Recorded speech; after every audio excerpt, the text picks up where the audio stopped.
Hello, everyone. Happy Friday, and welcome to another edition of A Successful Transition from Monogamy to Open. This week, we've been talking about negative emotions. We've been talking about fear and shame and guilt and embarrassment. And they can often cause people a lot of problems when they're trying to make changes. So how do you deal with these emotions? And sometimes it can be a simple thing of just starting off by even acknowledging and noticing that you have these emotions. So by taking a deep breath, blowing it out, and allowing yourself to say, okay, I feel afraid, or I feel embarrassed.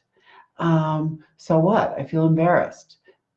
People do silly things all the time. I'm no different than anyone else. We all make mistakes. Acknowledging it and allowing it to not be a bigger thing than what it is.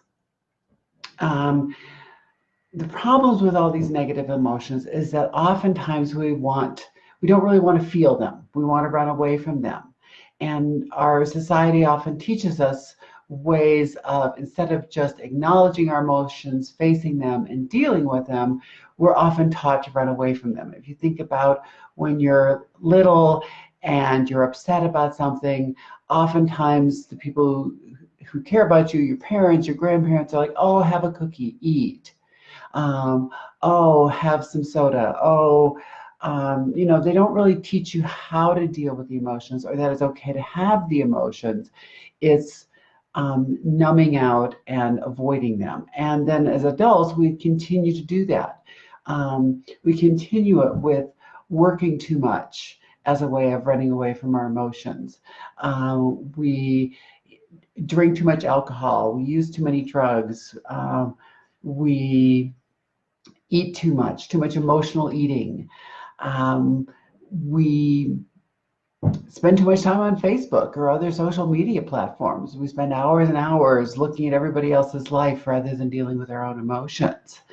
So it can be important to just even notice that and keep a little journal, write it down so that you're noticing these times when you're trying to run away from your emotions and numb out of them rather than experiencing them and let them happen. Because the thing with emotions is that if you experience them and let them happen, oftentimes you don't get stuck in them. Emotions come and emotions go. And if you just let them come and let them go, they will pass on, and it may not be a big deal. Sometimes the reason we get stuck in negative emotions is because we avoid them or we think we shouldn't feel them. And so then we pile more negative emotions on ourselves for feeling like, oh, I shouldn't be afraid, or I shouldn't be embarrassed, or I shouldn't be ashamed. So therefore, it gets even worse.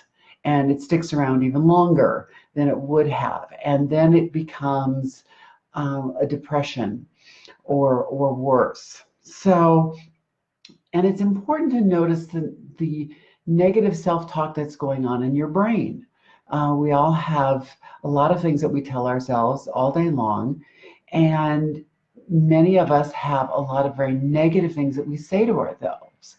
So if you imagine the times in your life when you have this tendency to say things like imagine if you're in your kitchen and you poured yourself a glass of something to drink in a glass, not a plastic glass, but a glass. And you set it on the counter and you're putting the milk or whatever it is away in the refrigerator. And as you turn back to grab the glass, you accidentally knock it off the counter and it falls on the floor and breaks. For so many of us, what is the very first thing that we say to ourselves in our head? Oh crap, I'm such an idiot. I'm so clumsy. I'm so stupid. How could I do such a thing? This is terrible. Now imagine if your best friend is over and you pour them the same glass of something, and as you're talking, they get distracted and bump it off the counter and it falls on the floor and breaks. What do you say to your best friend? Probably not the same thing you're saying to yourself. You're probably not calling them an idiot or saying they're stupid or that this is horrible. You're most likely going to say something like, oh, it's not a big deal. We can clean it up. It's just a glass. Don't worry about it. We're much kinder often to other people than we are to ourselves. And so sometimes we have to protect ourselves from our own brains. So I want people to pay attention to that. And in going through this week with talking about the negative emotions, it really made me think about how important the emotional intelligence is for all of us. And for those of you who are not sure what EQ is, it's very different than IQ. Your IQ is the intellectual part of your brain, that your ability to learn, your ability to sort out facts and analyze, and it's pretty much set by a certain age in your life. If you're really young, your IQ is pretty much set. You may continue to learn new things, but your ability to learn doesn't really change. Now, your EQ, which is your emotional intelligence, is your ability to be aware of your own emotions, to manage your own emotions, and distinguish other people's emotions and what they mean and how to deal with them. And that is something that we can improve upon throughout our whole lives. So I think next week I'm going to do a whole week just on emotional intelligence, because when you're making these kinds of changes from monogamy to open, whatever kind of open relationship you're going into, having the ability to be able to be aware of your own emotions, to manage your own emotions, to understand the other people's emotions who are involved in all of this, can make an enormous difference between the success you find or not.